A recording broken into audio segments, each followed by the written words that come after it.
And we're just going and going and going and going, and oh my god, it never stops. Hello! So in case you haven't already heard, we are getting a new chain breeding event for the Divine PANGU Dragon, and the event is technically starting tomorrow, although actually getting the dragon, you're only going to have a few days to do it.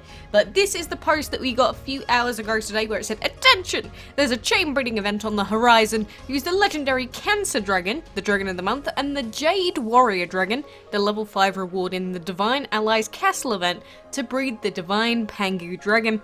So the chain breeding event starts tomorrow at 12 and ends on the 1st of July. So this is a very, very complicated breed, and there are actually 40 possible outcomes from this breed. It is insane. I will show you all of the possible outcomes, but thing to note, as they say down in the comments section, is that there is an extra chance to get the Divine PANGU Dragon. More exactly, as detailed in the image of the post, there's a plus 5% on a pre-roll.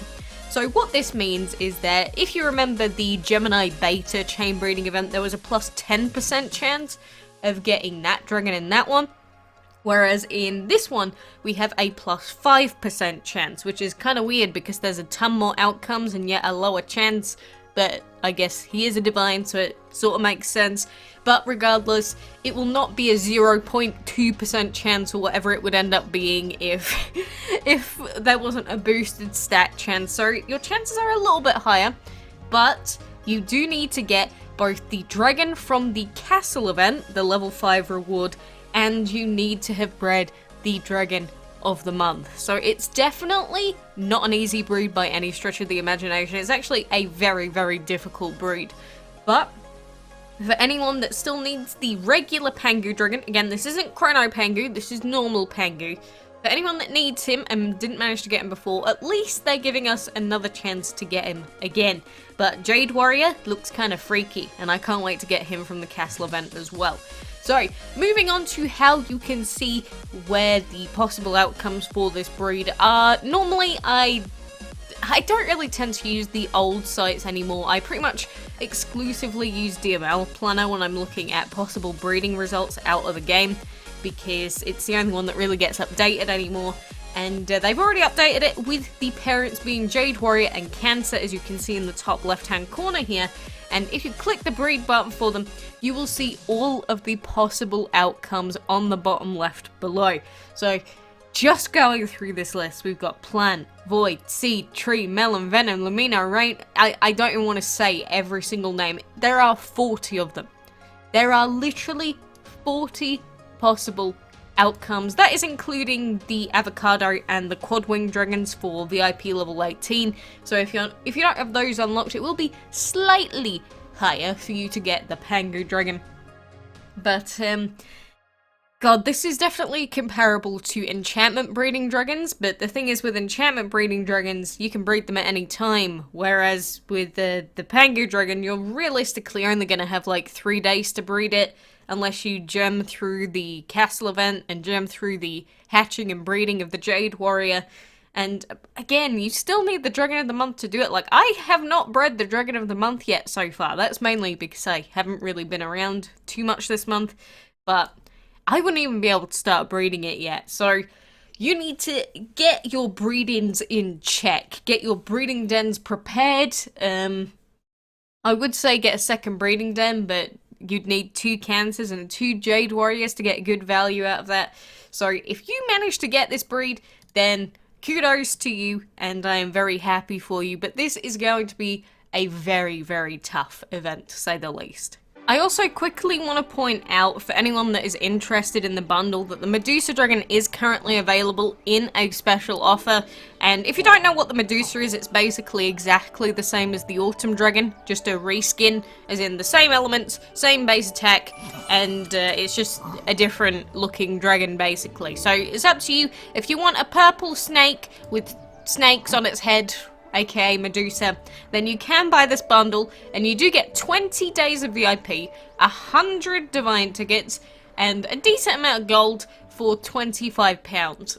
I'm not a fan of bundles that cost more than like £10 usually, but it has to be said that this bundle does give a really, really strong legendary. It gives an okay amount of divine tickets, and it gives almost a month's worth of VIP. So, you know, this is probably one of the better deals that you're ever going to find in the shop.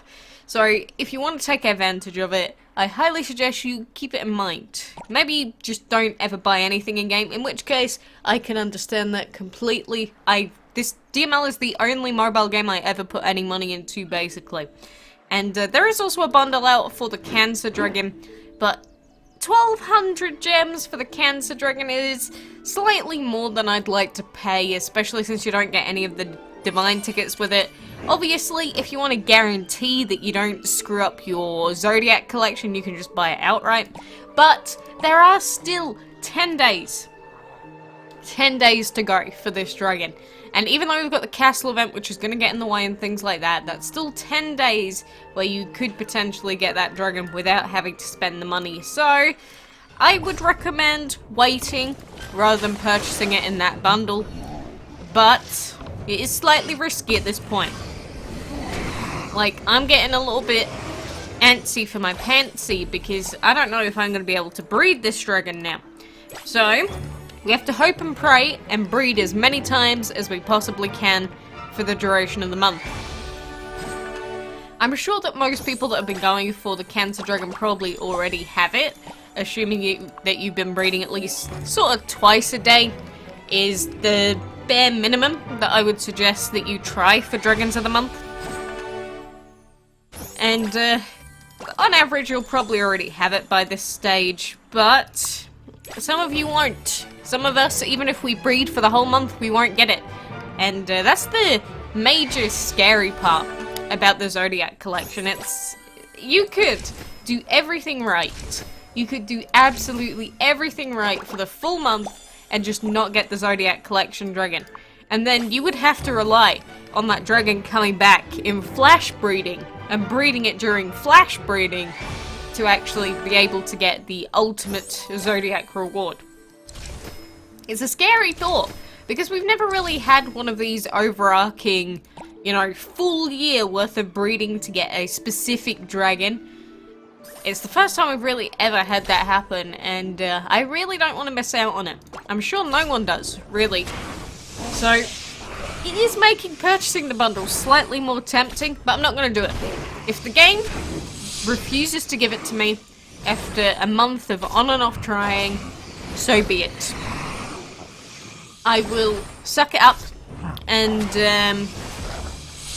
just hate the game for a little while. Plus, we don't know what the ultimate Zodiac reward is quite yet. We don't know if it's going to be an exception dragon or not. We don't know if it's a legendary. We don't know if it's a divine. We don't know if it's Apollo.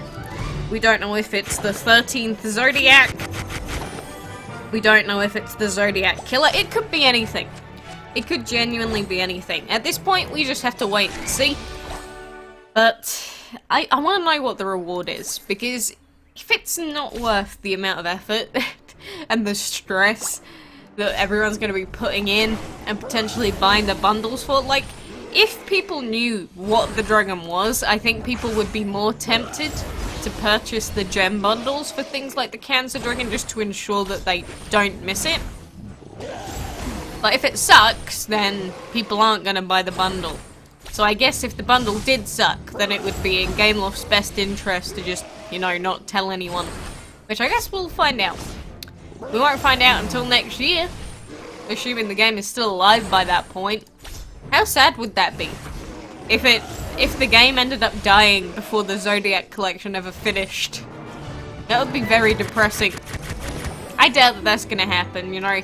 DML, even though Gameloft aren't doing quite as hot as they were a couple of years ago, DML is still making up a grand big portion of Gameloft's actual earnings. You can see this in the Vivendi yearly reports for the last few years. Because if you didn't know, Vivendi actually basically owns Gameloft. They're their parent company. So whenever we're blaming Gameloft for things, technically we should also be blaming Vivendi for it. But anyway, that was a random sidetrack there. A little bit of info that maybe you weren't aware of. But, I don't know.